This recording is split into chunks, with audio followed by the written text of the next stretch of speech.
Hey everybody, it's time for Paint Talk. It's 8:30 Central Time on Wednesday evening, and I'm Dion with the Turquoise Iris, where I love to come here, hang out every couple of days and do lives with you. Matt's here. Hello.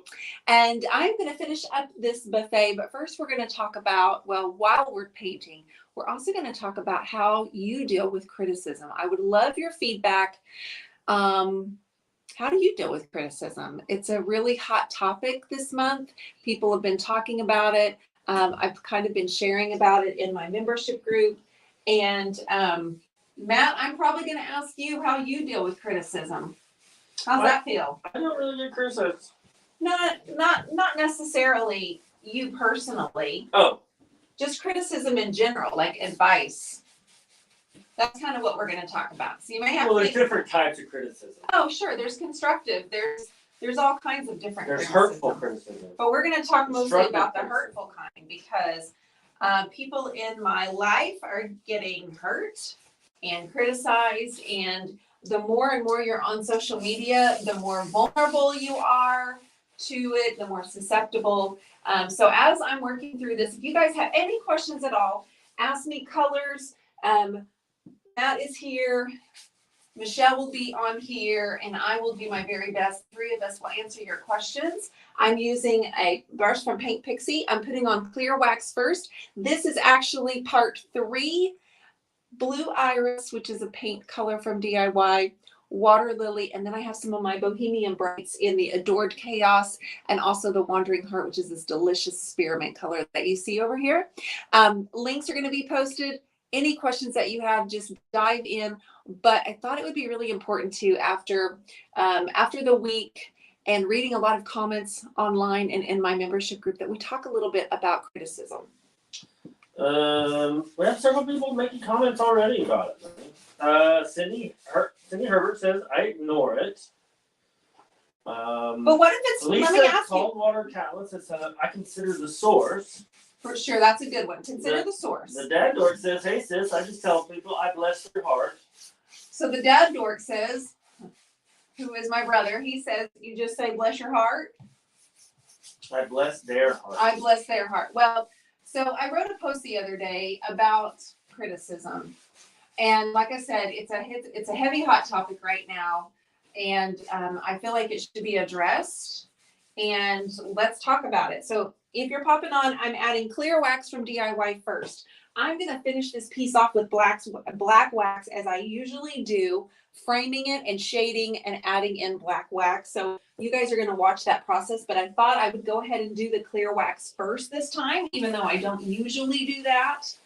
We have a good one right here. Okay. It is a hot topic. It depends on so many factors. 1, how is it delivered? 2, who is delivering it? Boss versus family member versus friend. And 3, they're always wrong. I'm always right. Well, that's a good point. It does depend on who it's from. Let's just say that it is a stranger on the internet, because that's really the topic that I'm talking about right now. It's one of those that's kind of on the surface. As a mentor and a business coach, I hear a lot of talk about criticism, and I just, let's talk about it. Let's get it. So I wrote a post the other day, and I'm going to set the clear down and I'm going to get out the black. I'm going to switch brushes because I have one that's designated for black and brown, and I'm going to keep my clear one clean. So I wrote a post the other day, and I haven't always felt this way about criticism. Lordy knows I've always been super sensitive to criticism. Still very much sensitive, and will always consider, is there any truth to this? If it's constructive, is there anything I can take away from this to be better? Let's just say 9 times out of 10, criticism is just hateful. And when you are working on furniture and putting your artwork out, or making something from nothing, you're always subject to criticism. There's always going to be someone that doesn't like it. Well, they can either keep moving, and most of the time they do, and they're quiet, because most of us were taught, if you can't say anything nice, don't say anything at all, right? Like that's a golden rule, one of them, right? If you can't say anything nice, most of us go with that. But occasionally you get something that's ugly. So what's helped me more than anything is to consider the source, but I also, for me, find it really valuable to actually consider what has happened to this person. Because I don't believe as children we're not born mean. I believe that's a learned behavior. I believe that jealousy is a learned behavior, environmental related. And so it makes me take for a moment, sit down and really think about this person as an individual. I can think about this person with a name. I can think about what this person's interests are and think, well, if they're watching me, they probably have a creative inkling. They are interested in what I'm doing. If they just found me haphazardly, that's another story. But I will think of them as somebody that's off their path. Maybe what happened to them along the way that gave them the bitterness and the hatefulness. What happened to them? So if I can picture the person, even visualize what they look like, what their name is, and what they might have gone through, then I can I can see the path to put them in a place to be mean and hateful. Not just a name, but actually think, okay, if I knew this person's story, then I would know where they're coming from, why I was a target, or why so and so is a target. So I kind of just create that story because for me, it's easier for me to accept, you know what? Something happened to that person, because that's not a normal behavior to be raised mean or that something happened, their life. Does that make sense, babe? Yeah, I mean, Rashonda Light, she says, criticism is easier to handle / ignore from strangers, but cuts deep when it comes from family or friends. Absolutely, Rashonda. So you're specifically what you're talking about here, meaning from people that you don't know. I'm mostly talking about tonight online. And I'm mostly talking about that first. I do want to talk about if it's family and friends. I do want to talk about that as well. But I want to start with what's the hot topic of it is social media and being online. Because like Rashonda says, it's easier when I don't know them, but that's not even easy for the new business person, the new person that's trying to no longer be a starving artist and actually put their artwork out and do the best that they can and post. In order to sell, you have to promote. So the person that's new, or the person that, has gone through some weight gain, or somebody that's gone through a physical transformation and they put themselves online and somebody is just randomly hateful. Right? So I have to consider, of course, the source. Always, always. And it is stranger. It is easier when it's a stranger, you guys. But I don't want to carry around any of that hatefulness. I don't even want to receive the hatefulness. So if I can consider that person, what they were going through, I can actually wish them some positive energy back. I can really think, okay, we need to either send prayer. We need to send, like, they're broken. That's not normal, right? That's not a normal type of behavior to be ugly. And I have not always been that way. But in order to do what I do, come on here all the time, paint with you live, I have to be that way. I have to think to myself, something's happened to them that has made them this way. Right, Matthew? Am I making sense? Yeah. No. Because that's not normal for people to be mean. Is it a waste of time to spend trying to figure out why someone thinks it's all right to be disrespectful? Is it a waste of time? He's asking, isn't that a waste of time? I guess it could be for some, sure. For me, it's consoling myself. I'm more, this may be the difference between men and women, because I think a little bit on the lines, but I'm more there. I mean, do you think it? Yeah, but I can't just say, I'm not going to worry about that, because I am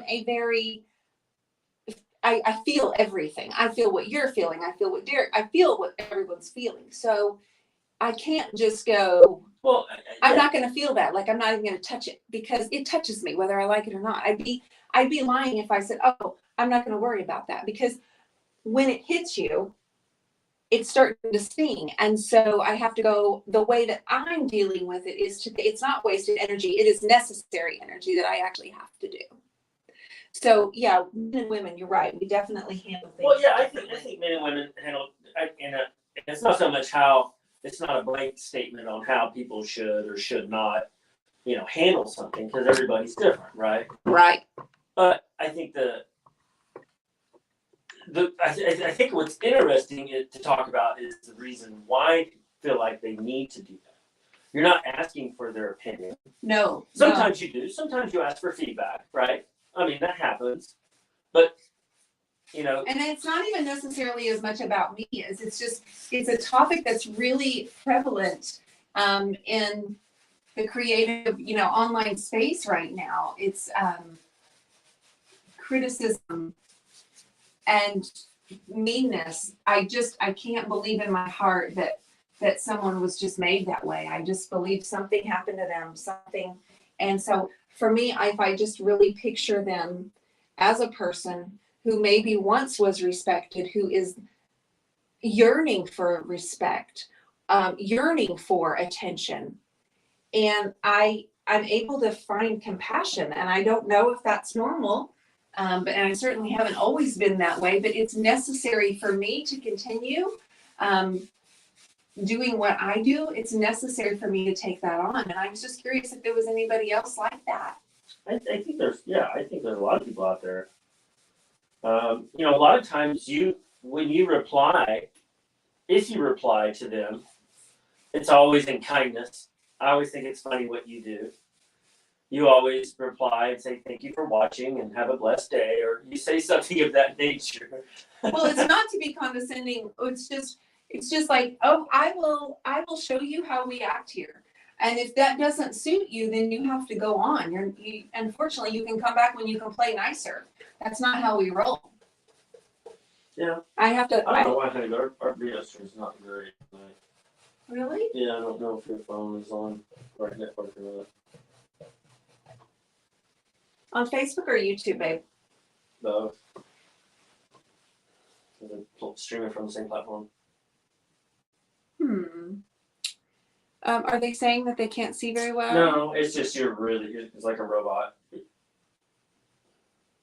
Okay, well I can try a different internet. Hold on, guys.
Mic's off. There we go. Sorry. Is that better? Yeah, when I Good clicked now? the internet, Okay, got it. sorry about that. We're on Facebook, Instagram, and YouTube. Somebody help me out in understanding something, says Glenda Treadwell. Is there something we can help you with? Who said that? I can't see it. I missed it. Their comments are coming in hard and fast, so if I miss it, I apologize. Well, I just feel like this is a topic that needs to be discussed because so many people are hurting, and so many people, there are a few people who are hurting other people. And if we can share perspective as a group, we might be able to get some traction here. Okay. So what I'm doing is I'm going straight over where I had the clear, but I'm only shaping out and framing. And then I'm going to take the original hardware, which is gold. It was bronze. I've added gold, and I'm going to pop that in. So the original colors are blue iris, water lily. I have a little bit of mermaid tail in here, and some of my Bohemian Brights from DIY Paint. Okay, go ahead, Matt. No, nothing. I'm just trying No to. comments? No, there's tons of them, but they're going so fast. Okay.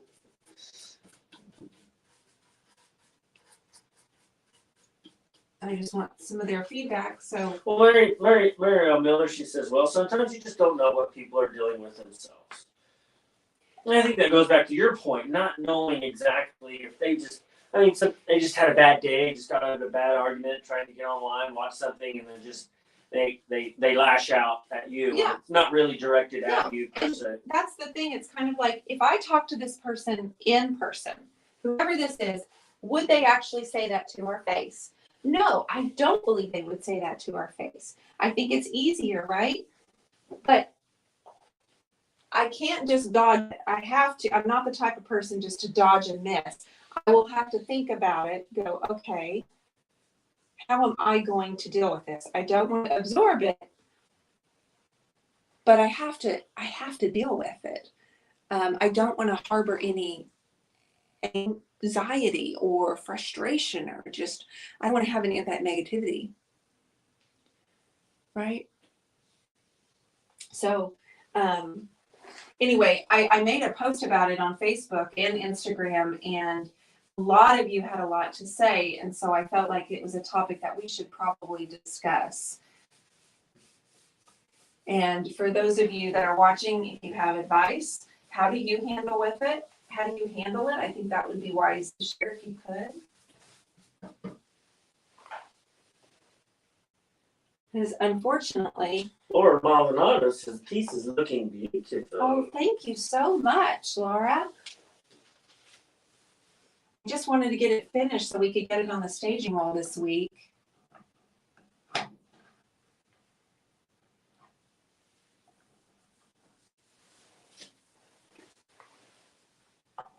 I'm just setting this here. I obviously can't. We've still got to buff it after the wax is dry. Kathleen says, I was recently featured on an art website and shared it with family. They thought it was a waste of time, and I was crushed. I chose to be happy for myself and accept the limitations of others. That's good, Kathleen. I'm sorry that they thought it was a waste of time. It obviously was a very proud part of your day and something that you've done. You were very proud of that. So I'm sorry that that happened to you. They are just taking the easy way out to ease their pain, their frustration, or their jealousy. So what do you think makes that person different than you, Derek, or anybody else? What do you think makes that person different than you or I? If they're going to harbor the jealousy or harbor that, why do they choose to do that? Why don't they understand? Denise says, pray for them. Why are they different than us? And I don't know if it's I mean, it could be a difference in upbringing. I mean, most of the time we mimic our parents, right? For the most part, until we get older and kind of find our own way. You know. Yeah. So I think it's a fact. It's it's multiple factors. You know, how you grew up, how people learn to deal and cope with their own frustrations or inadequacies, or a lack of coping skills, or lack of. That's right. You know, everybody copes with things differently. I mean, you know, we all cope in our own way, and I think some people are just they don't maybe they just don't understand or know how to express themselves in any other way. You know, maybe they just come from a relationship where it's just all negative. but does someone not see kindness and see the difference? Does someone not recognize how in an encouraging word? And so that's the thing. It's like we're all growing up. We're all, you know, becoming adults. We're all living a life. So what takes the person that is just mean-spirited, who hasn't always been that way, who may have been just having a bad day, what makes them that way? I don't know if like I said, I go back to lots of different things. It goes back to, like you said earlier, trying to understand or imagining or trying to understand how someone or why someone said that. Is it because they had a bad day? Is it because they just don't know what else to say? Is it because they're all truly mean? You know, because there are unfortunately just mean people out there. Yeah. Right? You know, But have they always been mean? I don't know. I mean, you know, that's one thing that that's what I'm asking. Like, have they always been mean? And so I try to picture that I try to take it so far as to take this person who used to be a child. I lost the little thingy-majigger, who used to be a child. And at what point? Well, Carolyn Muncie has a good point. She says many have never felt encouragement to be able to encourage others. Absolutely. Absolutely, Carolyn Muncie. Many have never felt that. Many have never felt support. Many have never been encouraged. And so they might not know the difference. And so when I'm thrown something like that, or when someone I know and love is thrown something like that, I have to consider this person. And like I said, I will visualize this person at what they might look like, sitting at a table. What are their interests? What do they love doing? And what are they not getting to do that they want to so badly? And it makes me more sad for them. But again, I can't ignore it. It's not I'm just not a person to go, oh, I'm not going to give that another thought. Because I know myself. I know I'm going to give it another thought. I know that I'm going to give it another thought. And then I'm thinking, they surely they go to work. Surely they have a family, maybe. And surely they're around people. Are they getting away with that at work? Are they getting away with it? I hope not. I just keep picturing like this little girl with hopes and dreams, and somehow along the way, those hopes and dreams may have been crushed or shattered, and she hasn't been able to find her way back.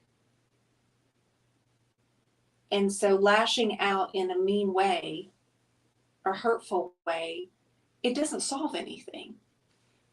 Like, surely she's not actually getting joy from that. Well, there's quite a few comments coming in.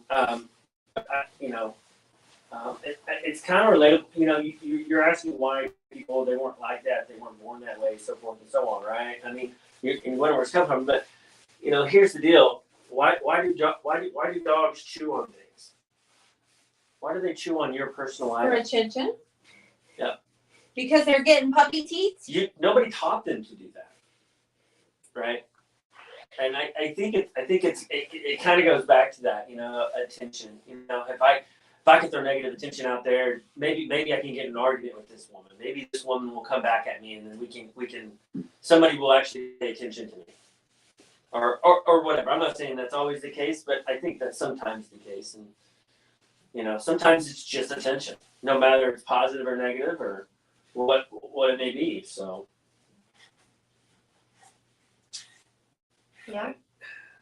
Yeah, I get that. Yeah. I get it. Derek Carlton says, unfortunately, there are a of people who do this, but they're not the majority. No, they're There not. are way more people who have respect. I would agree, Derek. I think Absolutely. that squeak wheel gets the grease, obviously. So we kind of concentrate on the people who, or we sometimes tend to focus on that one comment of the night and not reflect and pay attention to all the wonderful comments that were said as well. Oh, I don't think it's a not paying attention to it. I don't think that's it. It's not that you're not paying attention to it. It's just how do you handle it when it does come up? Rashonda White says, there are people who are born mean and jealous. My mother and aunt are like this. Growing Really? up without any words of encouragement was extremely difficult. Oh, Rashonda, I cannot imagine.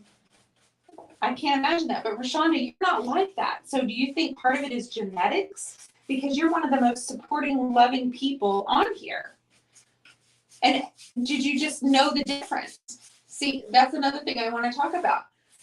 You were raised with someone that you said was just mean-spirited. Yeah. But you made the choice not to be that way. Yeah, I'm definitely not a psychiatrist by any stretch of the means, but you can kind of pick them out in the crowd. Can you? You can What's your sometimes. first sign sometimes? Or you just mean like being around somebody? I think body language is huge. Body language, yeah. I mean, it's not that I'm always right, because I'm not. I've met a lot of people who I thought were very. You've been very upfront with some people you've met in my circle sometimes. Yeah. You've been like, okay, we need to talk about this right here. Something. Yeah, and I think it's important to have that. Not to close that person off by any stretch of the means, but keep your guard up at times. But I think a lot of it you can just tell by looking at people. I could be completely wrong, judgmental, and that aspect. No, I don't think you're being judgmental. You're just guarded. You're watching, and sometimes you're one of those quiet people that sits back and watches. I am. I'm the They guy may in the think back you're of a the very room. loud person, but you're actually not very. Yeah. You're very quiet in a group of people. Okay. So I mean, Did Rashonda write? She says it is genetics, Matt. They disguise it very well until you get to know them. That's what she said. Well, I recently heard a story, and someone was telling me she spent some time with someone else, and she said the woman specifically said, my goal is to get to know someone, find out what their weaknesses are, so I can use those weaknesses against them and pounce, kind of like prey. And I remember thinking that was the meanest thing I've heard in a long time. Get to know their weaknesses so I can pounce when needed. And when you hear something about that, about someone, you kind of got to take notice and protect yourself and make some changes, right? Otherwise, you just keep stepping back into the same trap over and over. Abracadabra says, sometimes I feel like it's a choice. A lot of people find themselves acting out as a defense mechanism. If they never learn that they are acting out, they may not learn that it's a choice to change. But don't they notice the behavior different with people? Like, I don't know, maybe sometimes they think it's never them, though. it's never them. And a lot of times these people are raising children, which is even kind of scarier. But on the other hand, Rashonda says it's kind of genetic because her mother was negative and never gave her any kind of encouragement. And Kathleen was saying that she didn't get, encouragement back from her own family that she really needed. And by the way, Kathleen, congratulations. I'm so proud of you. Kathleen was in issue 1 of our Turquoise Iris Journal magazine, and I'm so proud of you. Love your artwork. Kathleen says, I love the buffet, Dion. Girl, look at her legs. Can you just see those? Shoot, look at those legs. Anyway, it's just something different. As you put yourself out there, you are opening yourself up to criticism. I know you talk about it a lot, and it's tough because sometimes you have to look in the mirror, right? Yeah, you do. And I work with a lot of creative people, and creative people tend to be empaths and, sensitive. And it's kind of one of those things where you look and go, okay, I know the difference of right and wrong. Why doesn't this person know the difference of right and wrong? What happened to them? And what happened along the way? And is there a lesson here? I'm always looking for a lesson to be learned. That's just who I am also. Is there something that can be taught here in this moment? But it does make me sad for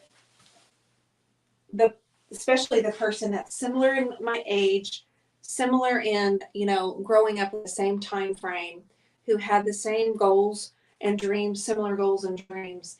And somewhere along the way, somebody either hurt them and they just haven't been able to find their way back. And I think if you sat with them face to face and talked to them, you would find out a whole lot about the person and really understand where they were coming from and why you became their target. Marie says, I'm an empath. I had to learn if someone chooses the path of meanness, I can't fix them. I can only fix me. Absolutely. That's right, Betty. Face to face, yes. Online, no. Face to face is, I feel like, that's the thing. When someone's mean to me and criticizes, I just want to sit down with them side by side and say, what made you say that? Where were you coming from? And really get to know the person. You're gonna like this one. Jocelyn says, I just love this buffet. I must have it. Now that's a positive. Your work is gorgeous. Jocelyn, thank you, sweetheart. It's gonna be for sale. I'm gonna put it on my pink floor wall and I'll get it staged and photographed and have it available. But I felt like after the other day, the post, it was a hot topic, how to handle criticism, and if I can offer any. Well, this is interesting. Jen Paulson. It's even more hurtful when you try to defend yourself or tell them you're hurt by them, and then they play the victim. Oh, you got a narcissist on your hand, Jen. You have a narcissist on your hand when that happens. What about this though? Do you think it's a situation where they're testing to see if you're going to be a dominant or submissive? Why would they care online? If it's a stranger and they're online. To get something out of you. What do they win? I don't know. Depends how submissive you are. Is it submissive by saying, I'm sorry? No, I would never say I'm sorry for someone being critical. What about they want free stuff? Being mean would not get you free stuff. So what are they gaining by being mean? Not everybody's satisfaction. Not everybody's like you. Right. Some people, no, I'm asking, like, what do you think they're trying to gain? Free stuff.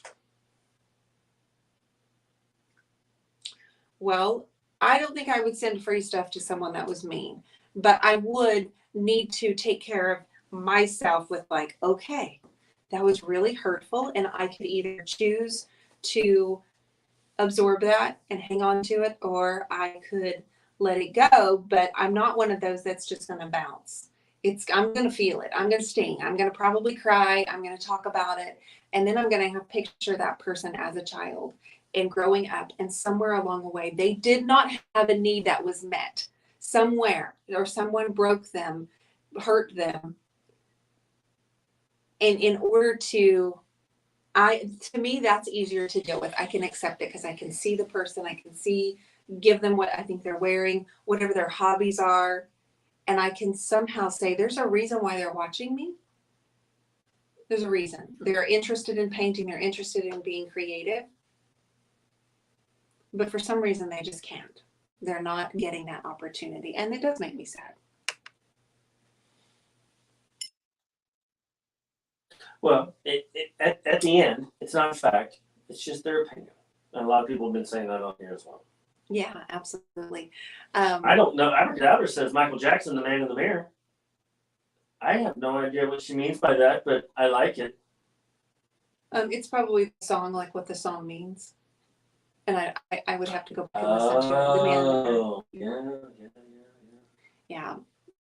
She also said money and poverty also play a role. Yeah. So I thought it was a hot topic, guys. I posted about it on social media this weekend and had like 1,800 comments. And so I thought, well, it sounds like a topic we need to talk about when we finish this.